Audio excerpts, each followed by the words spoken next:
Welcome back, Night Dwellers. I'm your host, Mossy, and this is Simple Dark Stories. Last we left off, the desert had gone quiet. The hum had faded. The pursuit had ended. At least, that's what they wanted to believe. They ran, they fought, they survived. But survival isn't the same as escape. The night isn't over, and in the silence, something is still watching. This is the final part of Glow of the Unknown. Tune in close, dim the light, simple dark tales late at night. The tracker pulsed one last time, its high-pitched whine slicing through the night. The aliens screeched in response, their suits crackling with energy as they faltered. One collapsed entirely, its glowing tail dimming into lifelessness, while the others twitched and spasmed, their movements erratic and jerky. Then, without warning, they turned, retreating with an almost unnatural urgency, gliding away into the night. The hum that had haunted them for so long had finally faded. For the first time in hours, there was silence. The group stood frozen, their chests heaving, lungs burning from the sprint across the desert. None of them spoke. Their minds were too overloaded, too raw to process what had just happened. The dry air scraped against their throats as they breathed, each inhale like swallowing sand. The distant smell of scorched earth clung to the wind, sharp and bitter, reminding them of what they had barely escaped. Did we just win? Maddie finally asked, her voice hoarse. Ty let out a short, shaky laugh, his grin almost defiant. Told you, Jackalope tech never fails. Ellie didn't respond. She was still staring back at the horizon, at the last place she had seen the aliens, her expression unreadable. The sky above was too empty, too still. We bought time, she said at last. That's all. Keep moving. No one argued. By the time they reached the bar, their legs felt like lead. The once bustling rooftop party was now just a memory, the neon lights above the entrance flickering weakly, their glow barely touching the sidewalk. The shattered glass from their escape was still there, but the air felt stale, like the world had already moved on, like they had been gone longer than just a few hours. Maddie hugged the alien tablet to her chest, barely registering the surroundings. She wanted to collapse, wanted to breathe and make sense of what had happened. But first she had to call for help. She veered toward the rusted payphone near the bar's entrance. The glass casing was smudged with grime, but the receiver dangled slightly off its hook, as if someone had just used it moments ago. Maddie picked it up. The receiver was warm. She swallowed hard and pressed it to her ear. The dial tone wavered, just slightly, like a radio struggling to find a station. She frowned, shaking it off. Probably just old wiring. Her fingers moved automatically, dialing 3 numbers. 911.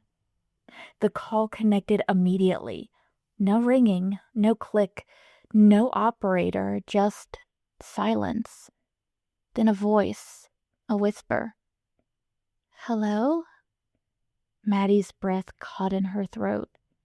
The exact same inflection, the same uncertainty.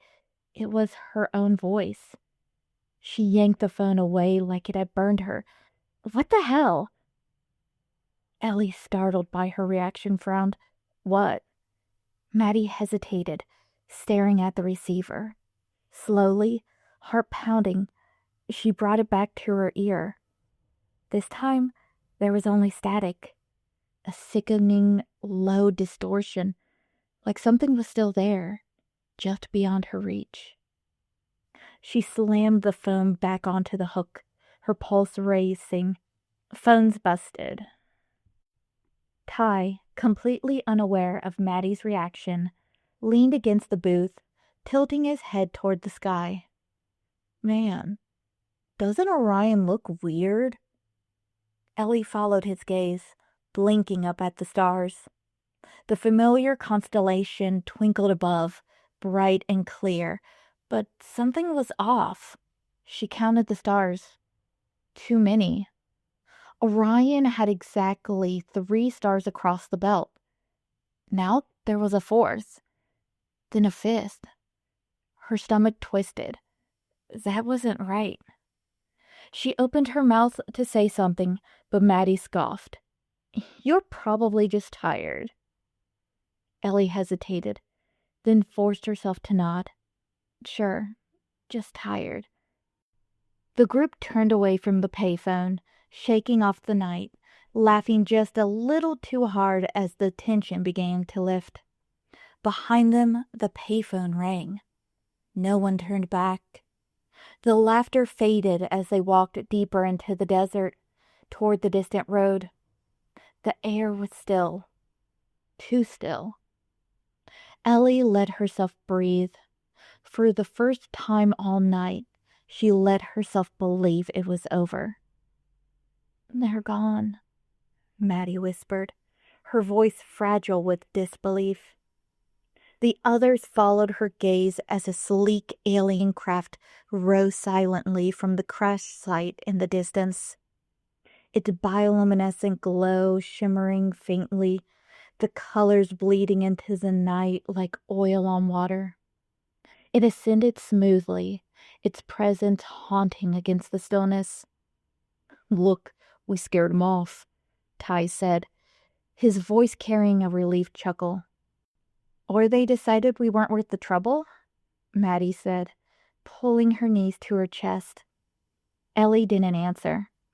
She watched the craft disappear into the void, leaving only the stars behind. For a moment, she let herself believe it was over, but something gnawed at the edges of her thoughts. The stars above shimmered brightly, unnaturally so. Their arrangement stuck with her as wrong, perfectly aligned. Her heartbeat quickened as a cold realization crept into her mind. Had they always been this bright? Had they always been this deliberate? Hey! Maddie's voice pulled her from her thoughts. She sat beside Ellie, the tablet's dim glow casting shadows across her face. You okay? Yeah, Ellie lied, tearing her gaze from the sky. Just tired. The group sat in silence, their relief palpable yet fragile. Ty couldn't resist breaking it. See, this is why you don't mess with jackalope science. They didn't stand a chance. Maddie managed a weak laugh, shaking her head. Sure, Ty, you saved the world. Above them, the stars twinkled, serene and distant. But as the group's focus drifted to their relief, the sky told a different story.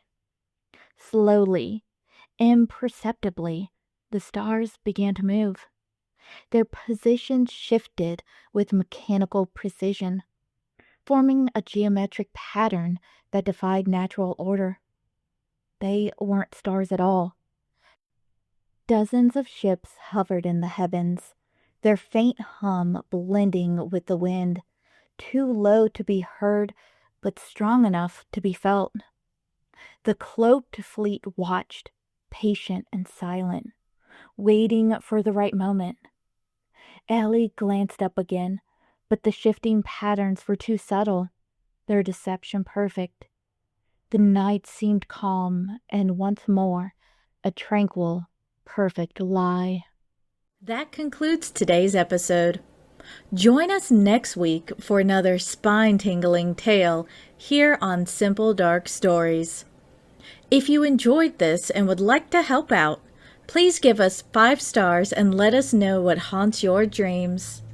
Until next time, bye-bye.